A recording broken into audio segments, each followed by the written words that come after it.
Le ministre en charge de la jeunesse et des sports, satisfait de la prestation des jeunes, a saisi l'occasion pour les féliciter et leur expliquer la nouvelle dynamique de son ministère en vue du rayonnement du sport nigérien.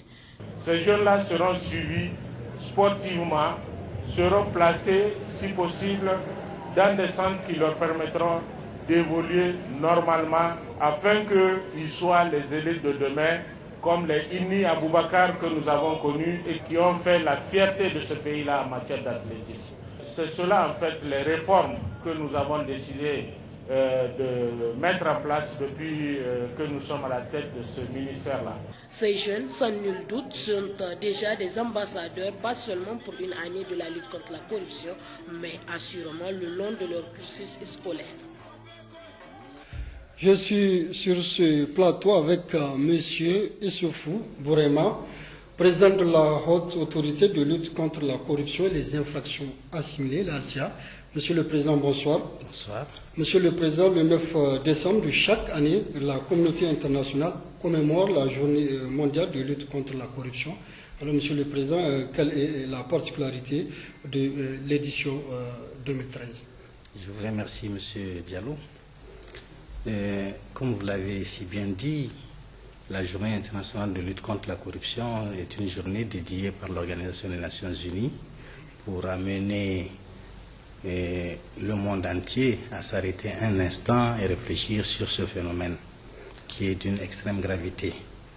Cette année, l'ONUDC, qui a en charge l'animation ou l'impulsion du combat contre la corruption, a retenu comme slogan zéro corruption, 100% développement.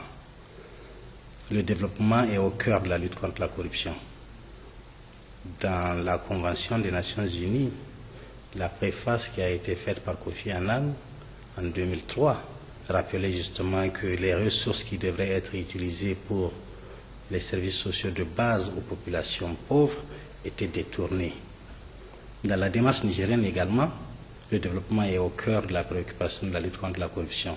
Souvenez-vous, dans son discours d'investiture, le président de la République rappelait que prenait l'engagement de restaurer le monopole fiscal de l'État érodé par des fraudes en tout genre, mais également s'engager à rechercher l'efficacité de la dépense publique. Autrement dit, la mobilisation des ressources et leur utilisation à bon escient et leur utilisation en bon père de famille est donc le socle de l'anticorruption au Niger. Autant dire que le slogan de cette année, l'engagement de la communauté internationale, rejoint la préoccupation du Niger. Voilà ce qu'il faut dire du slogan de cette année, 100% développement, zéro corruption. Si la corruption est combattue, les États se développeront obligatoirement. Alors, Monsieur le Président, Transparency International vient de publier le classement sur l'indice de perception de la corruption. Le Niger passe de la 113e à la 106e place. Président, le Niger ne pouvait-il pas mieux faire? Si, il fallait ça. J'attendais un résultat dans une fourchette à 2 chiffres, mais il n'y a pas de raison de faire la fine bouche. L'évolution est là. Il faut peut-être rappeler qu'en 2011, nous étions 134e pour passer en 2012 à 113e et puis en 2013 à 106e. L'évolution est là. Mais il n'en demeure pas moins que nous sommes encore dans les méandres du classement et que nous sommes encore médiocres.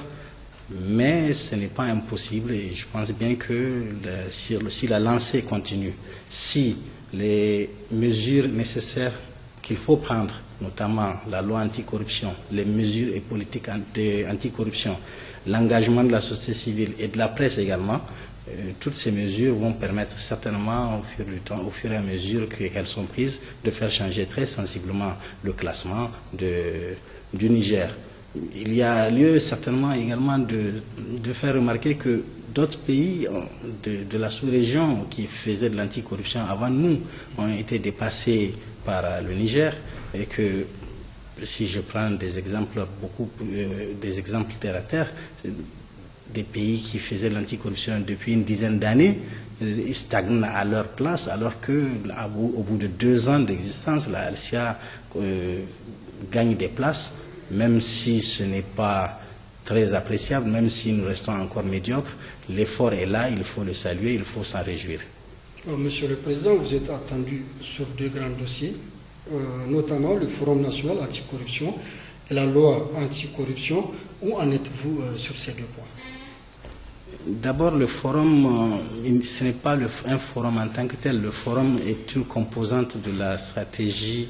Le forum entre dans le processus de l'élaboration de la stratégie nationale de lutte contre la corruption. Cette stratégie qui a été évoquée d'ailleurs par le Premier ministre lors du vote de la motion de confiance et continue son bout de chemin. Nous pensons qu'elle peut être disponible dans les 6 mois qui viennent, mais c'est un rythme certes lent. Nous sommes actuellement au stade de la collecte des données. Nous avons fini les données au niveau des régions. Nous sommes en train de faire l'analyse secteur par secteur. Donc cette stratégie va être parachevée par un forum national au cours duquel toutes les sensibilités de l'État du Niger vont se retrouver et puis mettre sur la table le problème de la corruption et ensemble poser des diagnostics qui seront acceptés par chacun et où donc nous pensons pouvoir mettre le doigt sur le problème et proposer des solutions tous ensemble. En ce qui concerne le projet de loi, il s'agit d'une préoccupation majeure et qui a été identifiée comme étant une des faiblesses fondamentales de l'anticorruption au Niger. Vous vous rappelez bien que la structure anticorruption du Niger, la ALCIA, a été créée par un décret du président de la République. Ce texte ne donne pas suffisamment de moyens pour permettre la lutte avec beaucoup d'efficacité. Et c'est pour cela que lorsque nous avons soulevé le problème en présence du président de la République, il avait instruit de mener la réflexion pour pouvoir proposer un projet de loi qui puisse nous permettre de travailler avec toute l'efficacité qui est attendue. Le projet de texte est là, nous l'avons transmis, certes il met du temps à être adopté, mais nous pensons que dans les jours qui viennent, certainement que ça va être fait, d'autant que les signaux sont bien là que la lutte contre la corruption peut bien être menée au Niger et surtout donner les résultats attendus. Merci, Monsieur le Président, d'être venu et rester avec nous pour suivre la suite de cette édition. Le ministre délégué à la décentralisation, aux affaires religieuses et coutumières était depuis hier après-midi à Agadez, où il était accueilli par le secrétaire général de la région avant d'effectuer plusieurs visites au niveau des services relevant de son département ministériel, compte rendu Mohamed Madou et Nassirou Nakakale. La mairie d'Agadez, visitée en premier lieu, est une imposante bâtisse datant de l'époque coloniale qui a su résister à l'épreuve des temps. L'édifice en banco amélioré fait périodiquement l'objet des retouches de réflexion afin de le maintenir en état, comme ce fut le cas en 2009 avec d'importants travaux de réhabilitation générale. Le ministre Mohamed Sanoussi Al-Haji Samro passera dans les 3 principaux blocs dont dispose la mairie. Il s'agit du bloc financier réservé aux opérations de recouvrement des recettes municipales, du bloc administratif abritant les différents bureaux de l'équipe dirigeante, la salle de réunion équipée et enfin le bloc technique. Les services d'état civil, des affaires domaniales et de la logistique, voirie, hygiène, assainissement. Tout au long de ces visites, des explications ont été fournies au ministre délégué à la décentralisation sur le fonctionnement de la mairie d'Agadez qui compte au dernier recensement administratif de 2012 environ 113 000 habitants, à en croire le premier adjoint Aboubakar Ajoual. De la commune, la délégation ministérielle s'est transportée au conseil régional, palier supérieur du processus de décentralisation. Logée dans des bâtiments d'emprunt appartenant au patrimoine communal, cette institution sera bien lotie au regard des travaux de rénovation des infrastructures qu'elle occupe en ce moment. Le ministre Mohamed Sanoussi Al-Haji Samro a noté avec satisfaction l'état des bureaux visiblement bien équipés et le niveau d'avancement des travaux du chantier d'extension et de réaménagement actuellement en cours au niveau du conseil régional. Coût de l'investissement 33 millions de francs CFA, conjointement financé par le PNUD de l'Union européenne, en attendant la mise en valeur du futur site du conseil régional. Le ministre délégué à la décentralisation a effectué ce dimanche matin une visite similaire au gouvernorat. Cette visite guidée, dirigée par le secrétaire général de la région, a permis à M. Mohamed Sanoussi El-Haji Samro de constater de visu l'état physique des bâtiments construits en matériaux définitifs et qui abritent en plus des services administratifs, la coordination régionale de l'initiative 3N. Au niveau du gouvernorat d'Agadez, les problèmes majeurs en suspens se résument d'après le secrétaire général de la région au manque du personnel auxiliaire, tels les secrétaires et les chauffeurs titulaires. Le ministre Mohamed Sanoussi El Hadji Samrou était également à la grande mosquée Emeskini, où il assistait en présence des autorités administratives régionales et des cadres centraux qui l'accompagnent à la lecture du Saint-Coran. Au terme de cette séance spirituelle, une fatia a été dite pour la paix, la quiétude sociale et le bonheur du peuple nigérien.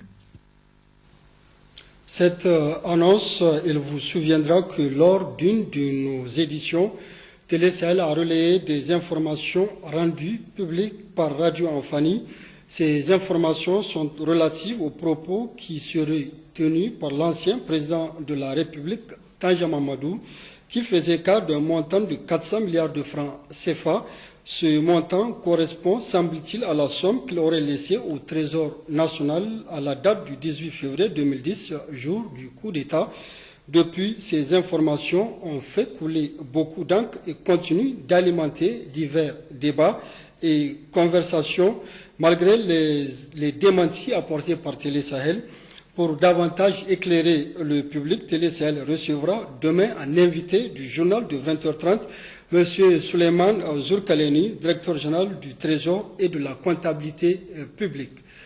Le ministre délégué à la décentralisation et aux affaires coutumières et religieuses poursuit sa mission de travail à l'intérieur du pays, à Agadez, où il a présidé ce dimanche matin une importante réunion de sensibilisation des cadres de l'administration territoriale sur la délimitation des frontières des communes, compte rendu Mohamed Madiou et Nassirou Nakakale. Cette importante réunion de sensibilisation des cadres territoriaux porte principalement sur la question des limites de collectivité. Elle enregistre la participation des préfets, des maires et des chefs traditionnels de la région d'Agadez. Dans un exposé préliminaire, le ministre délégué à la décentralisation aux affaires coutumières et religieuses, M. Mohamed Sanoussi El Hadji Samrou, a expliqué sans embâche le sens des lois et règlements en vigueur au Niger en matière de définition des communes créées à la faveur de la mise en œuvre du processus de la décentralisation.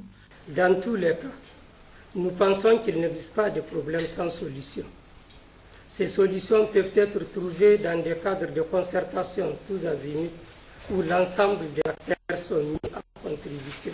Je me dois à cet effet d'insister sur la parfaite collaboration attendue entre les représentants de l'État, la chefferie traditionnelle, les élus, ainsi que les autres acteurs pour une complémentarité et une synergie afin de mener le combat qui vaille, qui est celui du développement, du raffermissement de l'unité nationale, de la consolidation et de la pérennisation de notre démocratie à la base. J'ai la ferme conviction que c'est à ce prix seulement